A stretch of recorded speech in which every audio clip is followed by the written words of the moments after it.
Hello, everybody. Welcome back to Cinema Savvy. It is myself, George, joined once more by Charlie for another new review. It is, of course, January the 10th. Poor Things is released here in the UK in 2 days' time, and we've been very lucky to see an early screening at Cineworld, and we're out here to give our thoughts on the film starring Emma Stone, which may or may not be a front runner at the Oscars. The nominations are 8 days away at the time of us recording and releasing this, so we will know in a couple of weeks' time. But first of all, Charlie, how are we doing today? Good, thanks. I was just admiring the new intro video. I forgot how good it looks. Thank you. I'll take that. I designed it. Thank you. Not getting smug on the stream, but I'll say this: it's been age. I think last video was Chicken Run. No, Disney's anniversary one. Yeah. That was a great ranking to plug that for people at home. We did a top 10 for the 100th anniversary. But these new intros are fun until we realized it got to award season. And we're like, we can't do the same intro because it doesn't really work. So, yeah, we've been working on some for people curious, for people that like those things that don't just skip the first 15 seconds. But we are talking Poor Things, as we kind of said. And you may have noticed in that poster, we had, in the intro, we had a poster for the favorite, because this is, of course, a Yorgos Lanthimos film. I'm going to be really honest with our thoughts heading into this, all this sort of stuff. I've not seen one of his films before. I am in the ultimate film Twitter minority. And so what I a one to start on as well. It is. And I want to kind of ask, I know we spoke off air, but have you seen many, if any, of his before?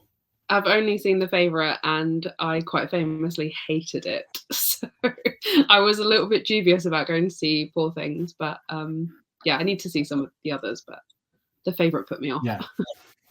That's fair. And listen, this is kind of what we want. That I think it makes it interesting that we're from different backgrounds, respectively, that I know nothing about his work, how his work is. I feel like I've seen enough clips from The Favourite to last me a lifetime. That's why I've never gone and watched it, because I'll just be pointing at the screen saying I've seen this. You've seen all you need to see of that film, I would imagine. Yeah, and I think he's one of those directors where obviously his films have a very good reputation. He is an actor's director. A lot of people enjoy working with him. Emma Stone returning to work with him once more with this. And it is potentially an Oscar frontrunner. But I'm going to ask people at home to comment their thoughts on Poor Things if they've seen it.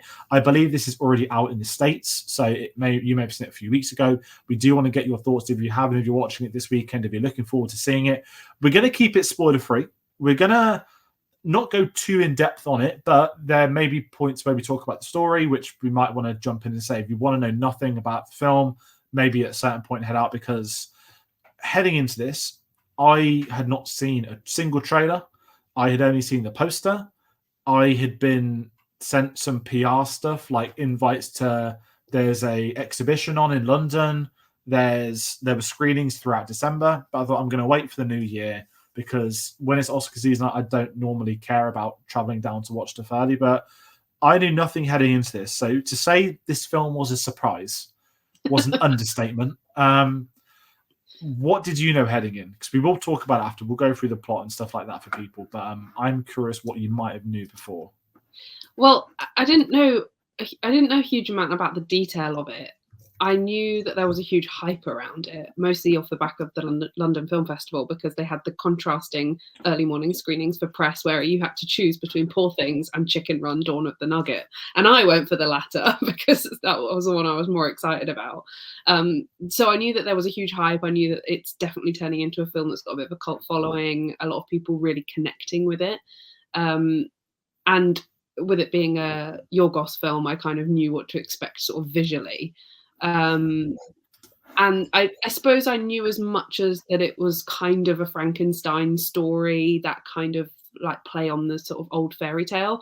I didn't expect it to be so personal, and sort of quite an upsetting watch whilst being funny. Like, it was really interesting, but yeah, going in, I didn't know a huge amount about it, probably more than you did, but not much really.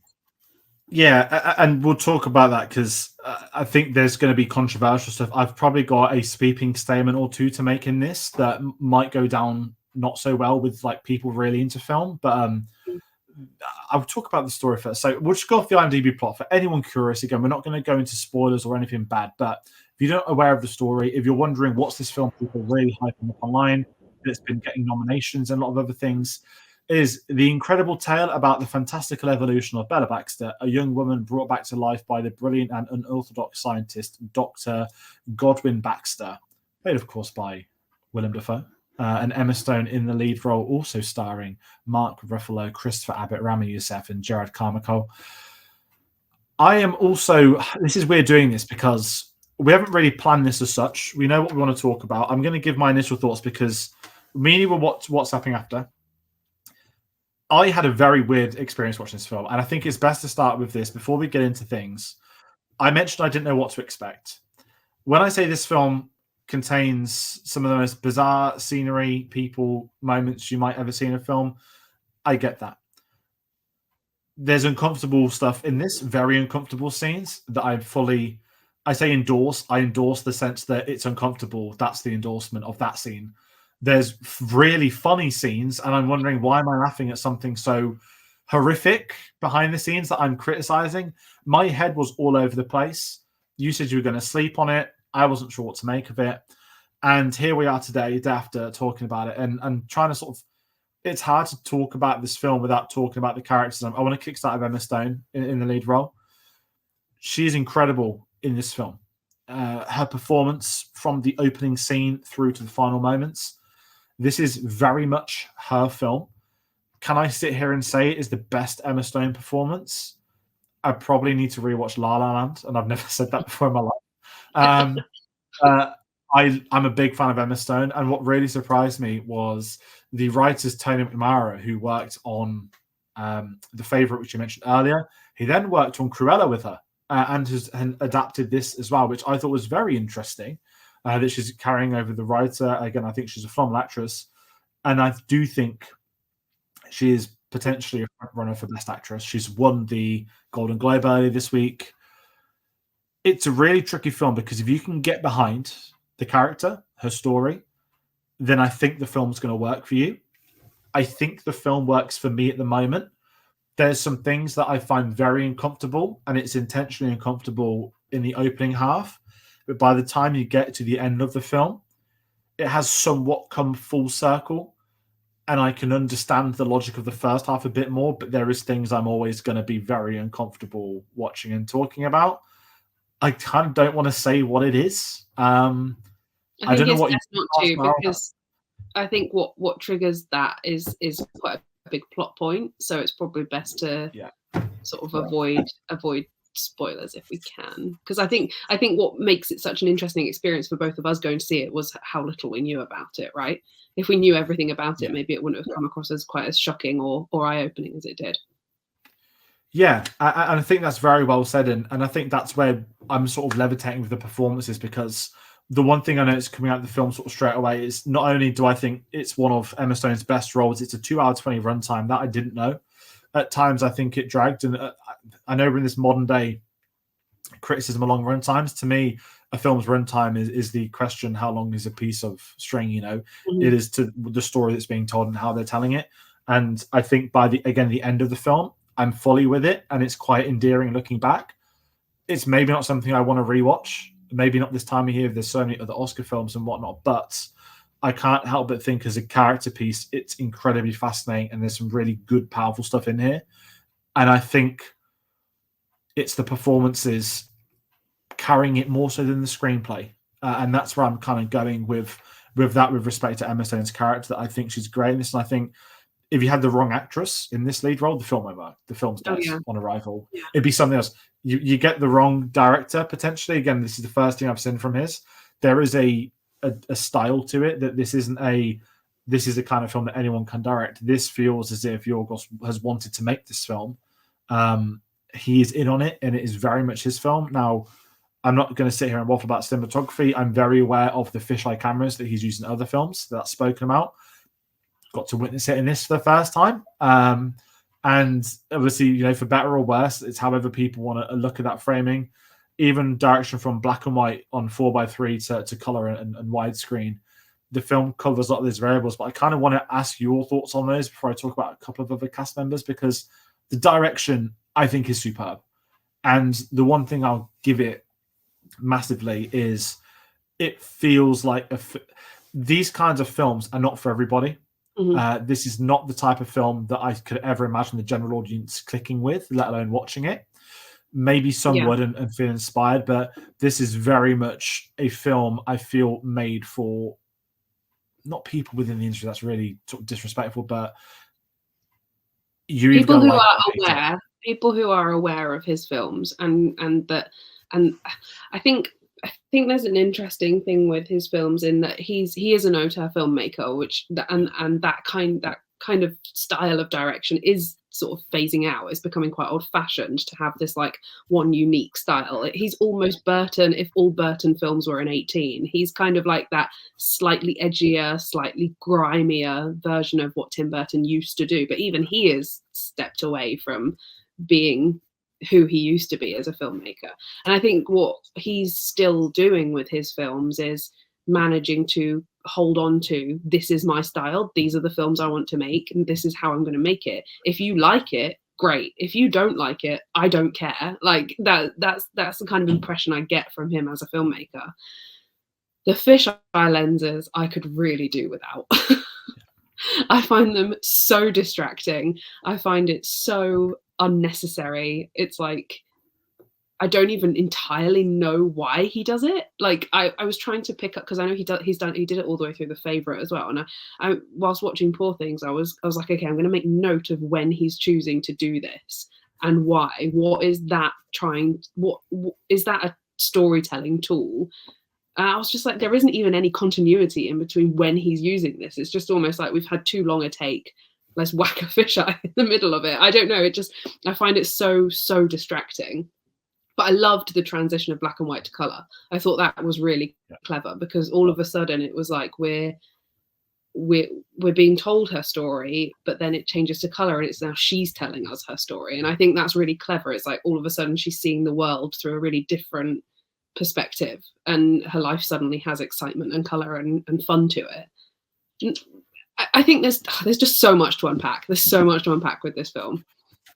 Yeah, and I think that's a big thing with it, is you're not just going to cinema watching this film saying, okay, here we are, done and dusted, I'll forget about this. I don't think anyone's ever going to forget having watched this film, whether you like it or dislike it. And I think, as you mentioned, unpacking, there's a lot to read into it. There are character arcs within almost every character in the actual film, and it's quite endearing. And if you want to talk about supporting actors, we'll talk about Willem Dafoe as Godman, a character literally called God. He is very much a surgeon. This is the thing with Yorgos as obviously that's from the book, I would imagine, but I feel like he does things that are so on the nose that they almost feel original. Like calling that character God, again, will have come from the book, but it's just like it's so fitting with everything else he pieces together with his films. And I think Willem Dafoe is phenomenal in this, even though his accent is a little bit hit and miss throughout. Yeah, he's playing like a Scottish. I think the book is Scottish itself, so it's a Scottish novel. Okay. I think from the 90s. The only Scottish thing that stays in the film is Willem Dafoe, if we're being honest. But it's obviously set in like an alternate reality Victorian cyberpunk type era. There was a game I remember, BioShock Infinite. It reminds me of that back in the day if anyone played that, and I like those kind of, again, weird environments. World building in the logic of, again, there's a creative tissue, a creative design to the world they're living in. And it works so well because with Willem Dafoe being this almost Dr. Frankenstein-esque person, he is a scarred individual. You learn more about why he has led to have the path he has had with his life. And he has his own full character arc by the end of it, which is quite endearing. And almost every other character, and I'm going to single him out, Mark Ruffalo in this film. This is one of the funniest performances I've seen in quite some time, and I'm not going to make any comparisons to Barbie at all. I know other people have, and I have seen stuff online. Ryan Gosling may have had one of my favorite comedic performances of the year last year, but I'm struggling to see anyone be funnier than Mark Ruffalo in this film.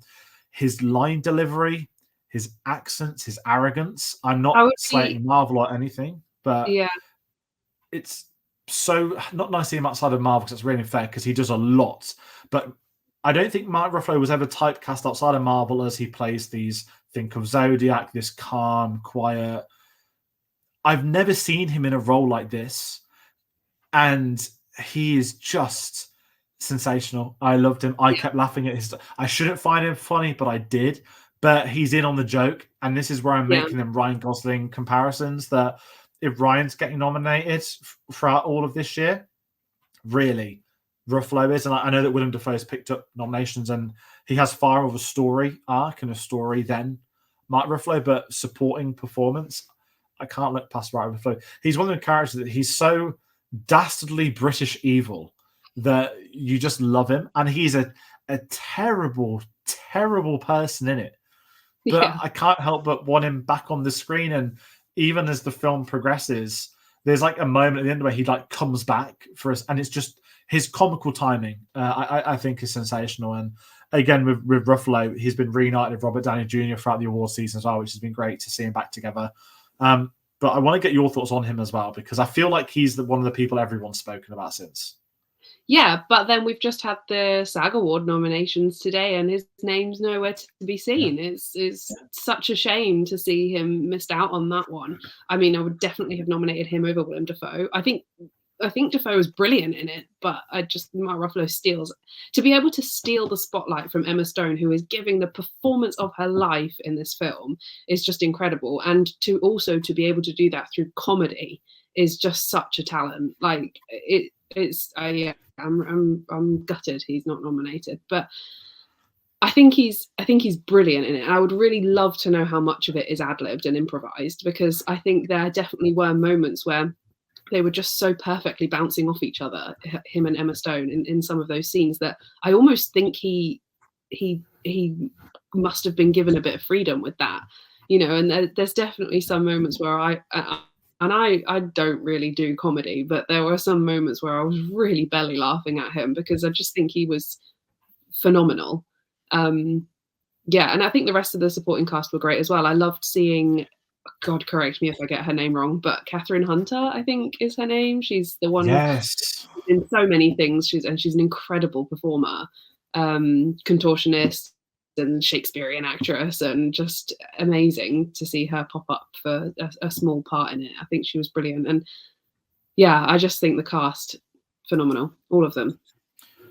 Yeah, and I think that's what makes the films like this, that when you have incredible directors, you've got a fantastic director with a vision that clearly inspires the actors to come on board with them. I'm not going to sit here talking about the CGI practical debate, but I don't want to bring Wes Anderson into it, but it feels like if you are on that set, that's probably a special set. Like, you can tell it's been built in a way that the main house in which a lot of the film is set in looks amazing. I know I'm the same with the fish lenses. I didn't like them. It certainly lends itself to a couple of shots in the film that it really benefited from, and that's the production design combining with that. But there are other times where it felt very like we're doing it for the sake of doing it, and someone's going to be fuming somewhere that loves fisheye lenses. But it was very strange, and it's strange just seeing stuff like that on a cinematic level. And as you said about when you're blending the color of the black and white, that's when it went even weirder with some of those moments. But talking about, we spoke about a lot of positives. I'm not going to sit doing a list of negatives. I don't have that. But I mentioned at the beginning, I very much struggled with this, the uncomfortable viewing some words of it. There's a very delicate experience I think this one would have with people. And I kind of implied at the beginning that I don't think this is a film that people outside of like film, I don't want to say film Twitter because that's really like disrespectful, but people that are really into film, The Favourite, I could see crossing over to a degree going to the general audience with the names in that film. And I think The Favourite maybe appealed slightly wider because it's a period drama, and it's based on a real person. And I don't think people who love The Crown, for example, should watch The Favourite because they're very different. But I think it maybe did appeal slightly wider because of that. Yeah, Olivia Colman playing a queen. Oh yeah, of course. Yeah, but it's things like that. And I remember The Favourite felt commercial when it came out. I don't have the numbers. I couldn't tell you how successful it was. I think it was very successful. I still see it plastered over Disney Plus. But a film such as this, it is that kind of, now you're going in with the director, this is something far more niche. The budget's $35 million. all things considered, that's not a lot given today's market of how these films have been shaping up recently. And I just think you can see that on screen. And I know we're in this weird patch now talking about budgets. I'm not talking box office. I'm just talking the budgets themselves, that they're getting astronomically high. And again, when you have a creative director who has a vision, who has incredible production design, the costumes we spoke about, bringing in all these variable departments, which are expensive to run. They're not AI, they're not CGI. You can tell they're sets with people. There is, of course, some CGI for other scenes. And it's a really interesting approach they have. I just think in my head, some of the stuff, and I can't talk about it because of spoilers, but there is certainly some sequences towards the beginning of the film where I'm going to be really careful of how I say this. Infancy comes to mind with a very graphic conclusion that I myself find very uncomfortable. That's just me. I understand the story, the purpose, the perspective of it. And as the film progresses, those decisions are somewhat, I don't use the word justified. It's got purpose within story. Every scene has a purpose in this film. So looking back, it makes it easier, but I won't lie. It was a real struggle to get past that first third, and a couple of people did walk out of my screen, and I completely understand why others would turn off at a certain point. If I hadn't been at the cinema, I'd have been watching this on Disney. I don't think I'd have finished the film, if I'm being really honest.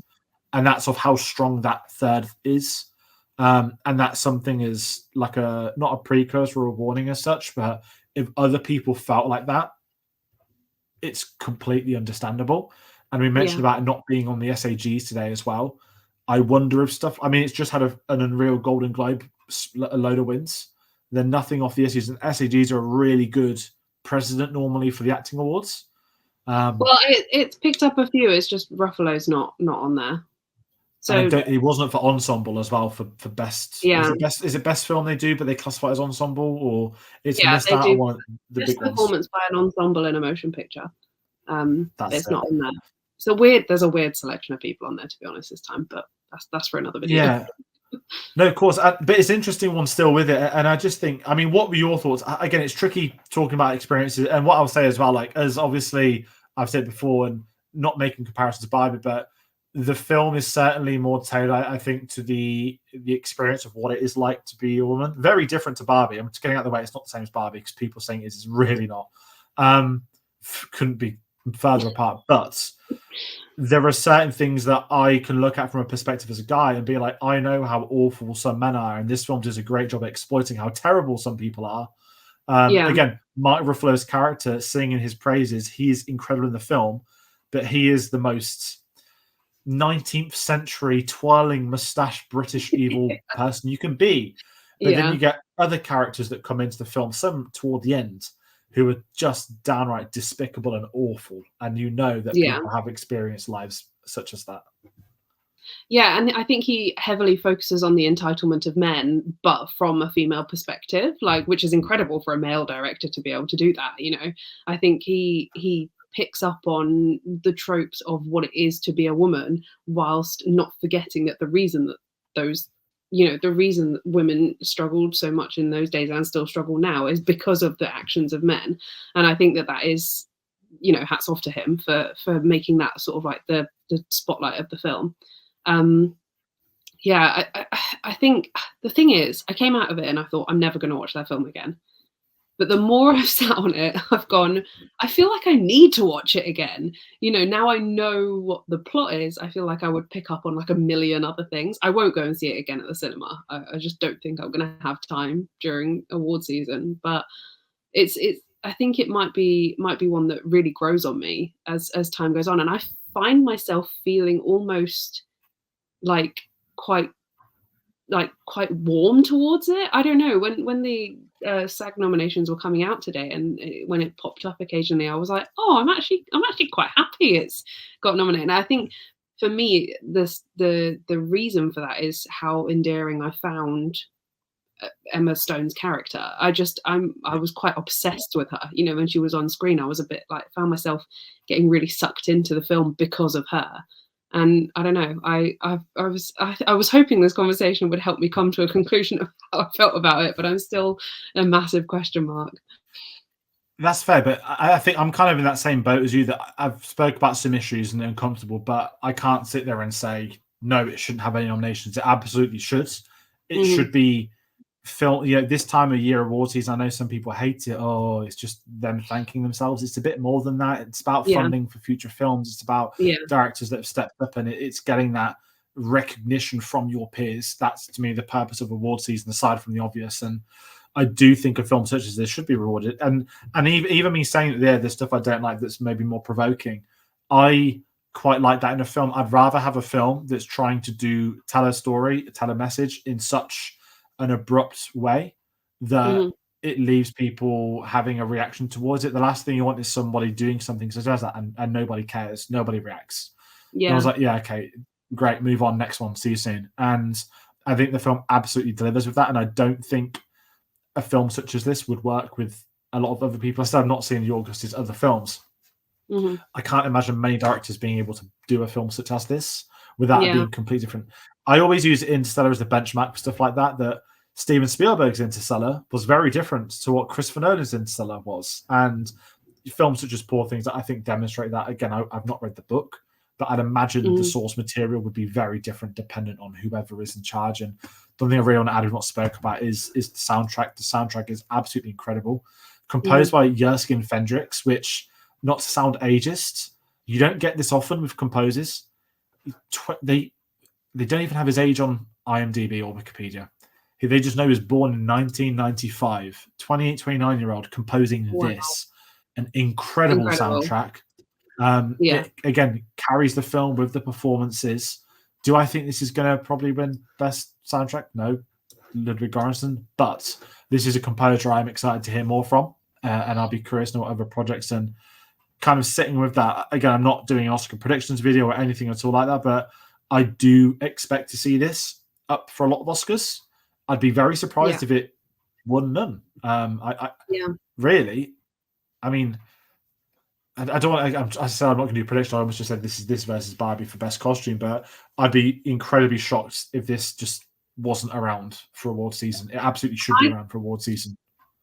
I can genuinely see it getting nominated in best film, best director, 3 actors, score, costumes, production design. It's got the legs to be nominated in every single one of those categories, and it's an Oscar film. You know, this is going to appeal to the Academy because of how well The Favourite did.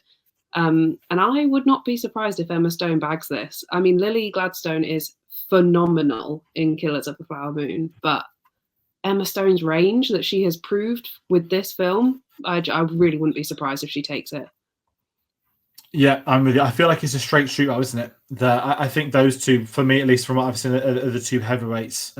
It's been a pretty good year. I'm excited to see. It is 8 days time those nominations, I think, or is it BAFTAs in 8 days? It's one of the two. It's coming up soon. Yeah, listen, we're going to be covering it on the channel. So people, we are doing a lot more for Oscars award season this year. We did a Golden Globes video, and there's a lot of other things happening. But kind of sticking with this, so I head into my final thoughts. It's really strange with this, because the more I've thought about the film and the more I've spoken about this film, the better it is.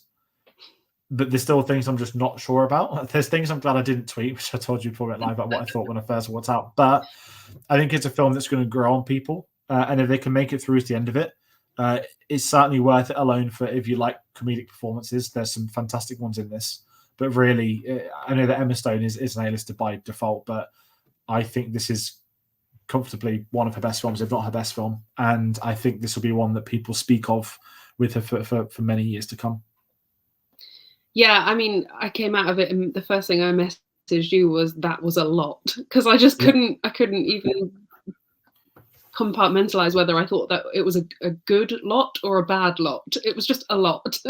But I think it's just such an achievement, whether you liked it or not. You can't, despite the fact that it's a huge film, a huge, creative, beautiful 2.5 hours cinematic achievement. And I just think that in itself should be celebrated, whether you gelled with it or you didn't. And I can't wait to see the wider reaction. I just think it's it's just fascinating. And it's so nice to go to the cinema and see a film that makes you don't know how you're going to feel about it. You know, I don't know about you, but for me, I usually know so much about a film before I go and watch it that I kind of have already made my mind up about it. But with this, I just had no idea. So yeah, it's fascinating. Yeah, it's one of them. I mean, the Iron Claw trailer comes every week. Every time it comes, I get buzzing. Rush plays, So Tom many Sawyer times. plays. I know the Von Erich story. I know what the film's missing, what it's not, and that's one of my most hyped films. But I'm going into that knowing it all. Whereas this, nothing. And Nothing. Yeah. Godzilla -1 was something similar. I know I've been on the hype train for that for a long time. I was very excited for a Godzilla anniversary film that's a period piece. I knew nothing but that, and it ended up being one of the films of the year for me. And sometimes the less you know, the better it is. But it's so hard these days to avoid the trailers. Even if you think you're safe from them. I mentioned Iron Claw. I tried to avoid the trailers until it was on the cinema every week. You had no chance. No, not anymore. And also, and that trailer pretty much shows the entire film in about 3 minutes. Yeah. No surprises for anyone. But yeah, and it's kind of nice to talk about. We mentioned the Iron Claw. That's going to be at a Cineworld screening in a few weeks. Tickets are booked for that. This time of year, we're lucky. We sometimes get films early through Cineworld. I say early; they're out in America from like 3 months ago, or they're films maybe at festivals that we missed, such as this. Obviously, Tate covered most of the film festival for us. Charlie did our Chicken Run video, which is now up on Netflix as well. So we do try and cover these, but we do want to hear from people, and it is nice to talk about them once the films are out. We know that award season, it's very not just festival orientated, but it's very exclusive to being there or not. I have enjoyed going to festivals. I also am more than happy not going and watching them when they come out. I get the balance of both. It really depends on the films I miss, I guess. But sometimes it's great to have that chat knowing that people can watch it, and we'll be discussing this probably later on in the month in our monthly stream. But as always, Charlie, I want to thank you for jumping on, for coming back on the channel. It's been a delight, and thank you for helping me, because I needed someone to talk about. So I've spoken to nobody but you about this film, because it's a weird one to talk about. So thank you for that on WhatsApp and on this. And to everybody at home, you can find us on our social medias to announce more videos, linktree.com/cinemasavvy. What is coming next, aside from award season? Band of Brothers reviews going up on Friday. The weirdest plug ever. You might be wondering, why is he talking about Band of Brothers in 2024? Well, Masters of the Air comes out in 2 weeks, 2 days. We're going to be reviewing Band of Brothers. We're going to be reviewing The Pacific. And then Masters of the Air, we'll be reviewing that if we're lucky before it comes out. If not, after it comes out. So there's a lot more streaming stuff. It's also starring Austin Butler. I don't know. I've avoided the trailers. I don't know if he has his Elvis accent. That's genuinely my biggest question heading into the film. If he does, I'm going to be very happy. But once again, Charlie, thank you for coming on. Thank you, everybody watching at home. And we'll see you on the next one. Take care.